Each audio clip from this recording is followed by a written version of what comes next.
नमस्कार दोस्तों। आज हम एक ऐसे टॉपिक पर बात कर रहे हैं जिसके बारे में क्यूरियोसिटी तो बहुत होती है, लेकिन सही और बैलेंस्ड जानकारी कम मिलती है। हम समझेंगे कि महिला बॉडी के कौन-कौन से पार्ट्स ज़्यादा सेंसिटिव होते हैं, किस तरह का टच प्लेजर क्रिएट करता है और वजाइनल एरिया से ल्यूब्रिकेशन यानी नेचुरल पानी कब और क्यों निकलता है। सबसे पहले ये समझ लें कि हर लड़की की बॉडी अलग होती है। सेंसिटिव एरियाज भी व्यक्ति दर व्यक्ति अलग हो सकते हैं, लेकिन साइंटिफिकली देखा जाए तो सबसे ज़्यादा सेंसिटिव पार्ट क्लिटोरस होता है। ये बाहरी जेनिटल एरिया में एक छोटा सा हिस्सा होता है, लेकिन इसमें लगभग 8000 के आसपास नर्व एंडिंग्स होती हैं। इसी वजह से हल्का सा जेंटल टच भी यहाँ ज़्यादा महसूस होता है। दिलचस्प बात यह है कि क्लिटोरस का जो हिस्सा दिखाई देता है वो सिर्फ एक छोटा भाग होता है। इसका इंटरनल स्ट्रक्चर 9 से 11 सेंटीमीटर तक अंदर की तरफ फैला हो सकता है, जिसमें 2 लेग्स जैसी संरचनाएं और वेस्टिब्यूलर बल्ब्स शामिल होते हैं।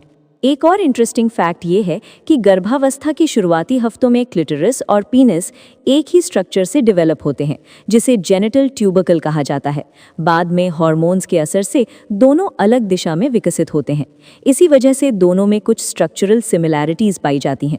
इसके अलावा वजाइनल ओपनिंग के आसपास का शुरुआती हिस्सा भी सेंसिटिव माना जाता है। आमतौर पर शुरुआती 2 से 3 इंच का एरिया ज़्यादा सेंसेशंस महसूस करता है। पूरी डेप्थ समान रूप से सेंसिटिव नहीं होती, जैसा लोग अक्सर मान लेते हैं। इसलिए प्लेजर का संबंध सिर्फ लेंथ से नहीं, बल्कि सही स्टिम्युलेशन और कंफर्ट से होता है। कुछ और एरियाज भी सेंसिटिव हो सकते हैं, जैसे नेक, ईयर्स के पीछे का हिस्सा, निपल्स, इनर थाइज और लोअर बैक, लेकिन ये हर महिला में अलग हो सकता है। इसलिए कम्युनिकेशन बहुत ज़रूरी है। बिना समझे अज्यूम करना सही नहीं होता। अब बात करते हैं कि टच किस तरह प्लेजर देता है।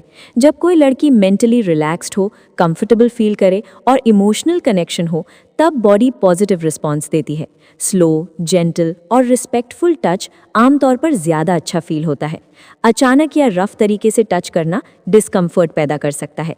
प्लेजर सिर्फ फिजिकल नहीं होता, माइंड और इमोशंस भी इसमें बड़ा रोल निभाते हैं। एक और इंटरेस्टिंग फैक्ट ये है कि जब फीमेल बॉडी अराउज्ड होती है तो क्लिटोरिस में ब्लड फ्लो 400 से 500% तक बढ़ सकता है। इससे वो थोड़ा स्वेल हो जाता है और सेंसिटिविटी और बढ़ जाती है।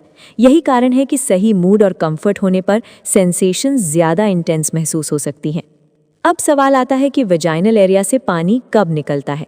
जब फीमेल बॉडी सेक्सुअली अराउज्ड होती है, यानी एक्साइटमेंट और कंफर्ट दोनों फील करती है, तब बॉडी नेचुरल ल्यूब्रिकेशन प्रोड्यूस करती है। ये फ्लूइड मेनली बाथुलिन ग्लैंड्स और वजाइनल वॉल्स से आता है। इसका पर्पस फ्रिक्शन कम करना और कंफर्ट बढ़ाना होता है।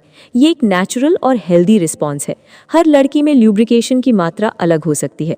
ये हार्मोन्स, मूड, हेल्थ और इमोशनल स्टेट पर डिपेंड करता है।